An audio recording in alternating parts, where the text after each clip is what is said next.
Ingénieur Dieudonné Losadekana, coordonnateur provincial de la société civile Force Vive de l'Ituri. Nous avons réuni toutes les couches de la population de l'Ituri, pas seulement toutes les communautés, parce que vous savez bien, il y a quelques jours, depuis que le rapport des Nations Unies est sorti, ce rapport a cité quelques personnes comme état de personnes qui sont à connivence avec l'M23, mais aussi ce même rapport a cité même tous les groupes armés qui sont en Ituri d'être aussi avec l'M23. Et avec cela, nous on s'est posé la question finalement, est-ce que l'Ituri aussi est coquille par M23 ou comment?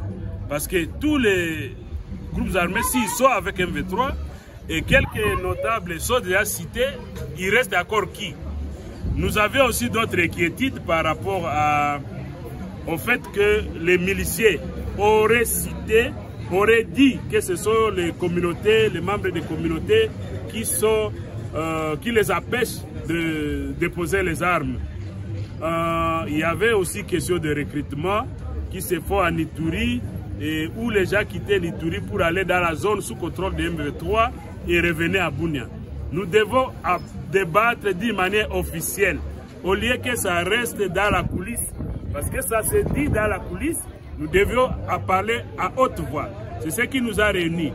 À l'issue de nos échanges, on s'est rendu compte que il y a des erreurs qui se font à communautariser les conflits qui se passent en Ituri. Ces conflits qu'il y a en Ituri, s'il y a des individus qui sont impliqués dedans, ce ne sont pas les communautés de l'Ituri qui doivent être citées comme partie prenante dans ces problèmes que nous vivons en Ituri. Donc, nous avons tous les membres avec qui nous avons participé dans cette activité à demander à ce que les gouvernements congolais, d'une manière générale, et tous les autres partenaires du gouvernement puissent être en mesure de ne pas communautariser les problèmes qu'on a en Ituri. Ce qui se passe en Ituri doit, s'il y a quelques Ituriens qui sont cités, qui sont impliqués dans les sécurités, qu'ils soient cités et que l'État s'occupe d'eux correctement. C'est que tous ces groupes armés qui naissent, qui continuent à semer des désolations en Ituri, ils le font parce que nous avons beaucoup de territoires vides où il n'y a presque pas la présence de l'État, parce que la présence de l'État se symbolise par les FARDC, par la police nationale congolaise. Ils ne sont pas là. Les terrains sont vides. Ce sont les groupes armés qui sont restés et qui font la loi. Donc, tant qu'on ne peut pas couvrir ces espaces, c'est qu'on expose la population à souffrir. Donc, il y a aussi plusieurs accords qui ont été signés par les groupes armés pour des cessations des hostilités. Plusieurs actes d'engagement ont été signés par les groupes armés. Mais est-ce que l'État a assumé l'accompagnement de ces engagements, ces différents actes d'engagement?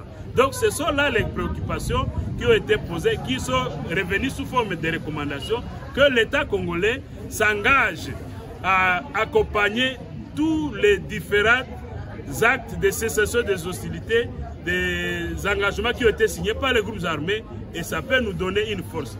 Mais aussi, à ce qui concerne la communauté, que la communauté ne cesse pas de sensibiliser comme elle en a l'habitude, de sensibiliser ses enfants, ses filles, pour ne pas adhérer dans les groupes armés, pour ne pas s'engager, se laisser manipuler par des personnes, alors de mauvaises intentions qui veulent voir l'Ituri toujours demeurer dans cet état de l'insécurité. Parce qu'aujourd'hui, l'Ituri a besoin de la paix et que tous les groupes armés doivent se rendre au processus de PDDRC où on a grandement besoin de voir cet accompagnement de l'État congolais pour que ceux qui déposent les armes soient réellement accompagnés à Kaka.